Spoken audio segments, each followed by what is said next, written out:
कभी आधी रात को अंधेरे में किसी कुर्सी पर टंगे कपड़ों को देखकर लगा है कि कोई खड़ा है, या फिर आसमान के बादलों में अचानक कोई चेहरा दिख गया हो, कुछ ऐसा जो असल में वहां है ही नहीं, फिर भी हमें दिखाई देता है।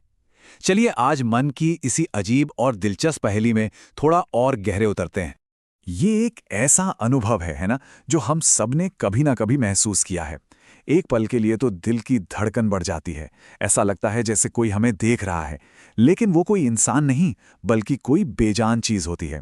आखिर हमारा दिमाग हमारे साथ ये खेल खेलता क्यों है? जरा सोचिए, आप आराम से घास पर लेटे हैं, आसमान की तरफ देख रहे हैं, और अचानक बादलों का एक झुंड, अरे ये तो एक दौड़ते हुए घोड़े जैसा लग रहा है, या शायद एक सोता हुआ भालू। ये सबसे आम उदाहरणों में से एक है। या फिर किसी पुराने घर की दीवार पे वो जो नमी का दाग फैल जाता है, उसे गौर से देखने पर ऐसा लगता है मानो वो एक उदास चेहरे की शक्ल ले रहा हो। अचानक से उसमें दो आंखें, एक नाक, सब कुछ नजर आने लगता है। अच्छा, अगली बार जब आप ट्रैफिक में फंसे हो ना, तो एक काम कीजिएगा, अपने आगे वाली कार को जरा ध्यान से देखिए। क्या उसकी हेडलाइट्स और ग्रिल मिलकर एक गुस्से वाला चेहरा बना रही हैं, या शायद मुस्कुराता हुआ? देखिए, ये सिर्फ आपका वहम नहीं है। तो विज्ञान में इस अजीब सी दिखने वाली घटना का एक नाम है, इसे कहते हैं पैरिडोलिया। मतलब ये एक मनोवैज्ञानिक चीज है जिसमें हमारा दिमाग बेतरतीब चीजों में भी कोई मतलब या पैटर्न ढूंढने लगता है, और ज्यादातर बार वो पैटर्न एक इंसानी चेहरे का होता है। तो अगली बार अगर आपको अपने टोस्ट में कोई चेहरा दिखे ना, तो ये मत सोचेगा कि कुछ गड़बड़ है। ये आपकी कल्पना की कोई गलती नहीं है, बिल्कुल नहीं, बल्कि ये हमारे दिमाग की एक बहुत ही, कह सकते हैं, एक नेचुरल और पावरफुल एबिलिटी का सबूत है।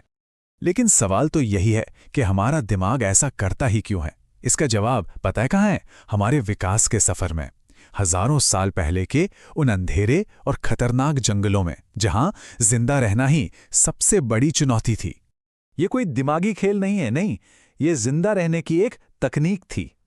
जरा सोच कर देखिए, हमारे पूर्वजों के लिए घनी झाड़ियों में छिपे किसी शिकारी या किसी दोस्त के चेहरे को दूर से ही पहचान लेना जिंदगी और मौत का सवाल था। तो बस हमारे दिमाग ने एक आदत बना ली, हर पैटर्न में एक चेहरा ढूंढो ताकि खतरे को तुरंत भांप सको और अपनी जान बचा सको। तो ठीक है, ये तो समझ आ गया कि ऐसा क्यों होता है, लेकिन अब अगला सवाल ये है कि हमारा दिमाग ये करता कैसे है। चलिए आपको दिमाग के उस खास हिस्से से मिलवाते हैं जो इस काम का स्पेशलिस्ट है। इस हिस्से का नाम है फ्यूसिफॉर्म फेस एरिया, शॉर्ट में कहें तो FFA। आप इसे अपने दिमाग का फेस डिटेक्टर समझ सकते हैं, और ये डिटेक्टर इतना ज्यादा सेंसिटिव है कि इसे एक्टिवेट होने के लिए बस चेहरे जैसा हल्का फुल्का पैटर्न ही काफी है। असली चेहरा हो या ना हो, बस 3 डॉट्स भी काफी हैं इसके लिए। तो मतलब ये कोई दिमागी गड़बड़ी नहीं है, बल्कि जिंदा रहने का एक बहुत ही पावरफुल स्किल है। हाँ, कभी कभी ये स्किल थोड़ा ओवर एक्टिव हो जाता है और हमें उन जगहों पर भी चेहरे देखने लगते हैं जहां असल में कोई है ही नहीं। और शायद यही वो चीज है जो इस दुनिया को थोड़ी और जादुई, थोड़ी और रहस्यमयी बना देती है।